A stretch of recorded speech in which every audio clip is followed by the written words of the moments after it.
Hi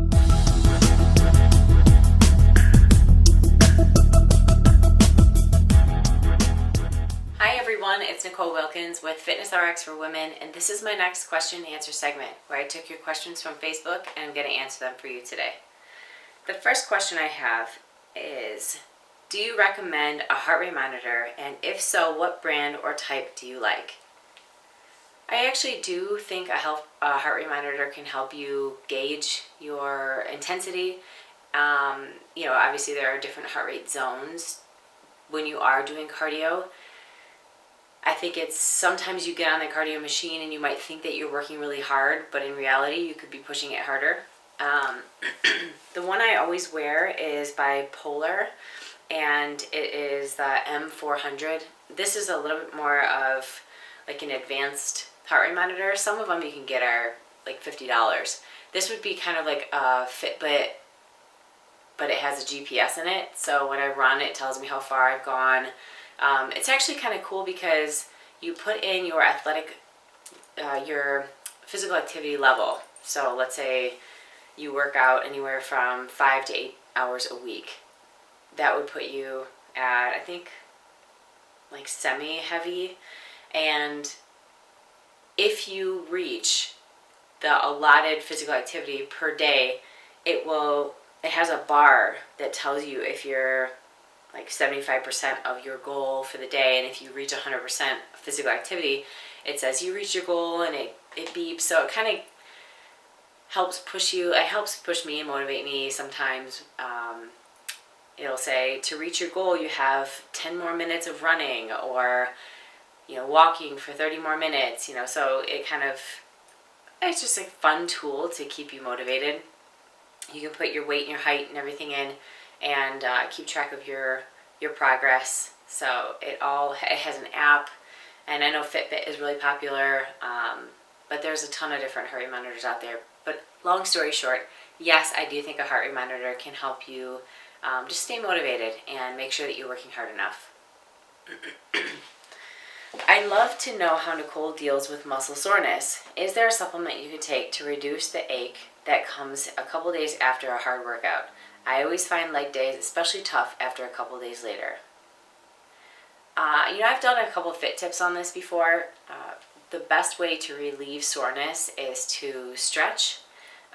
Take a hot bath with Epsom salt. Epsom salt is really easy to find. You can get it at CVS. It's cheap too. It's like a couple dollars. I would foam roll. You can have a banana. The potassium in a banana can help relieve soreness sooner. But the supplement that I would recommend would be L-glutamine. So L-glutamine, 5 grams post-workout, or even branched chain amino acid intra-workout can also help aid in muscle recovery. But if you're sore for a couple days after, and then you're almost back within 4 days, it's totally normal. But if you are sore for 7 days, 6 or 7 days or longer, then I would say that you're probably not eating before or after efficiently enough to help with recovery. So make sure that you're keeping in mind how long you are sore. How much cardio do you do, and what types? I actually like to start my mornings with cardio. I do cardio most mornings, I would say probably 5 to 6 days a week. And I shoot for anywhere from 30 minutes to an hour. Really just depends on how I feel. On average, about 45 minutes. I usually stick with the step mill and running outside. I run near a pond by my house, and it's just kind of my time. It's a stress reliever for me, and I like to eat, so it helps keep me leaner. And the last question I have is, I see so many different programs that you can do, such as chest Monday, legs Tuesday, etc., or multiple muscle groups, chest, tris, and biceps on Monday, shoulders, back, and abs on Tuesday, etc. What do you recommend, single or multiple? Thank you. It depends on how many days you can commit to weight training. and how much experience you've had in the gym lifting with weights.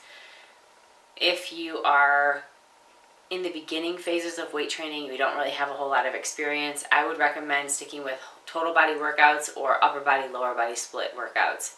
If you can commit to 3 days or 4 days a week, then I would do multiple muscle groups where you do either a push-pull split, or you do 2 or 3 muscle groups in one workout.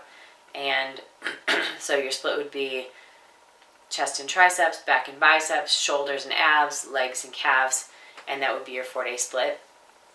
You can also repeat muscle groups. So let's say back is a weak area of yours. You can do it Monday and then Thursday again, just as long as you have about a 48-hour rest in between. If you have time to do 5-6 days a week, then you can split it even deeper into single body part groups. Back one day, chest one day, arms one day, legs one day, and so on. But there's no right or wrong. I would structure your workout schedule based on your weak areas and your strong areas. So I always like to do my weaker body parts in the beginning of the week, or the areas that I'm trying to focus on the most. It's the beginning of the week. I have my rest day on Sunday, so Monday I'm feeling much more refreshed after a relaxing Sunday, and I have more energy to push into my workout for the weaker body part or the area I'm trying to improve. So hopefully that helps. I just recently actually posted a blog on this on my website. So it's how to structure your workouts, and I gave multiple different ways that you could split your workouts up based off of your experience and time commitment in the gym. So you can check that out. It's just NicoleWilkins.com. Alright guys, those are the questions for this week. Until next week, keep asking your questions on the FitnessRx for Women Facebook page, and I'll be back every Friday to answer them for you. Until then, keep living the fit life.